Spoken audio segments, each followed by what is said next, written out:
Magandang araw sa inyong lahat. So, ito yung helmet na ginagamit nating araw-araw.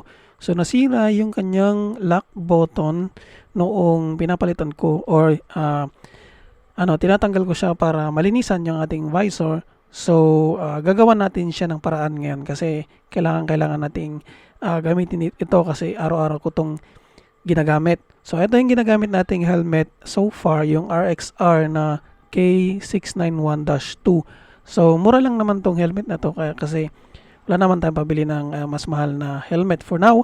Kaya gagawan na lang muna natin siya ng paraan para magamit ko siya ulit.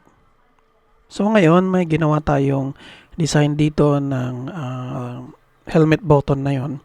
Sinaputol tong bandang to. Yan. So, papalitan natin siya at meron na tayong design ngayon dito at sinend na rin natin siya sa Cura, ito na yon. And then, na-save na rin natin siya dito, ito na yon. And then, um, didepend na natin siya ngayon. So, nandito na tayo. Nagpre-prepare na, so nagpapainit na lang yung ating 3D print. And then, later on, papakita na lang natin yung kanyang yung kanyang final product kung tama ba o tama ba yung ginawa natin na design. Okay? So, stay tuned. So, nagti-3D print na tayo. So, ngayon, antayin na lang natin siyang matapos.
So yan, tapos na yung ating 3D print na lock button ng ating visor.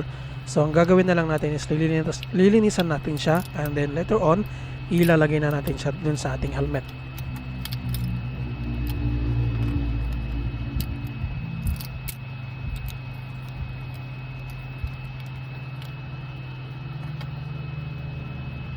So yan, nalinisan na natin siya. So make sure lang natin na nakalagay yung spring natin sa bago natin ilagay yung ating lock button. So medyo mahirap ilagay itong lock button na to. So kailangan mong i-press ng kaunti at saka medyo ngingiwi ka ng kaunti bago mo ma-install tong lock button na to. To make sure na maglalak talaga siya, kailangan mong i-press yung button na yan at nagmo-move siya ng kaunti para may play yung ating spring. Then after that, pwede na natin install yung ating visor and i-lock natin mabuti para hindi siya matanggal. Yan, so safe and secured na siya. So sa kabila naman yung gagawin natin. Sa kabila hindi naman siya sira, pero gagawin na rin natin na parehas para magkamuka yung ating lock button. So itong existing na lock button niya is tatanggalin natin. So anyway, kahit na masira yan, may pamalit naman tayo. So sisirain ko na lang din. Kasi medyo mahirap din siyang tanggalin.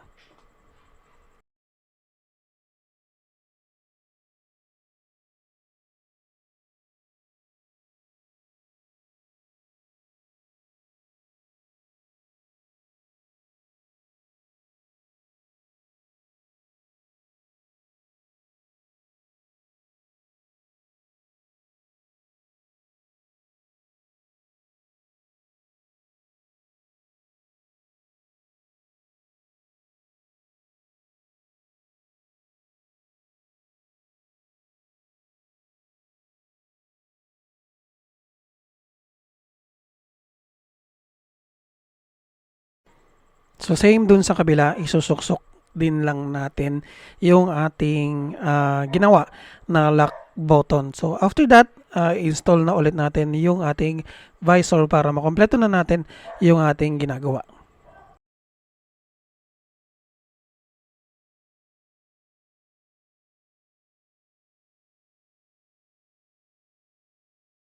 So tapos na yung ating ginawa. So satisfied naman ako dun sa ating naging itsura niya. At ngayon, pwede na natin ulit siyang gamitin sa ating daily commute. So hanggang dito na lamang yung ating video and hopefully nakatulong tayo at na entertain namin kayo sa paggawa ng ating helmet. So hanggang sa muli, please subscribe and like and click the notification bell kung gustuhan nyo yung ating video. Salamat and have a good day.